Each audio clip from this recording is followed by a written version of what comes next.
কোনো সিনেমা যদি এতটাই বিতর্ক তৈরি করে যে সরকার বা সেন্সর বোর্ড তা জনসাধারণের জন্য নিষিদ্ধ করে, তবে বোঝাই যায় সেটা কতটা শক্তিশালী প্রভাব ফেলেছে। আজ জানব ৫টি এমন সিনেমার কথা যেগুলো ব্যান করা হয়েছিল এবং জানব সেই নিষেধাজ্ঞার পেছনের আসল কারণ। প্রথম সিনেমাটি হল দি ইন্টারভিউ। এই হাস্যরসাত্মক সিনেমায় উত্তর কোরিয়ার নেতা কিম জং উনের চরিত্র নিয়ে ব্যঙ্গ করা হয়। উত্তর কোরিয়া এটিকে যুদ্ধের কারণ হিসেবে আখ্যা দেয়। সোনি পিকচার্স হ্যাকারদের হুমকিতে সিনেমাটি মুক্তি স্থগিত করে দেয়।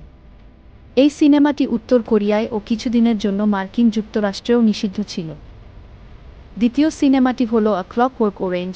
এই সিনেমায় ছিল চরম সহিংসতা, ধর্ষণ এবং মানসিক প্রভাব ফেলার মতো কন্টেন্ট।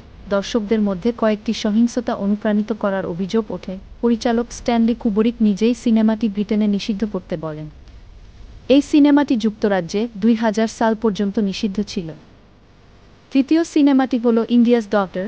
এই ডকুমেন্টারিতে ২০১২ সালের দিল্লি গণধর্ষণ কাণ্ডের অপরাধীদের সাক্ষাৎকার দেখানো হয়। ভারত সরকার মনে করে এটি দেশের ভাবমূর্তি নষ্ট করছে, তাই ভারত সরকার এটিকে তাদের দেশে নিষিদ্ধ করেন।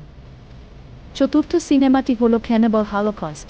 সিনেমাটি এতটাই বাস্তবভাবে নির্মিত ছিল যে অনেকে মনে করেছিল এটি সত্যিকারের খুন ও নির্যাতনের ফুটেজ। পরিচালককে আদালতে হাজির হতে হয়েছিল হত্যার অভিযোগে, পরে প্রমাণিত হয় এটি বানানো। তবুও এর চরম সহিংসতা ও পশু নির্যাতনের কারণে ব্যান হয়। এই সিনেমাটি ইতালি, অস্ট্রেলিয়া, মালয়েশিয়া সহ একাধিক দেশে নিষিদ্ধ হয়। পঞ্চম সিনেমাটি হল দ্য ডা ভিঞ্চি কোড। এই সিনেমায় খ্রিস্টান ধর্মের গুরুত্বপূর্ণ বিশ্বাস নিয়ে প্রশ্ন তোলা হয়, যেমন যীশুখ্রিস্টের গোপন বংশধারা।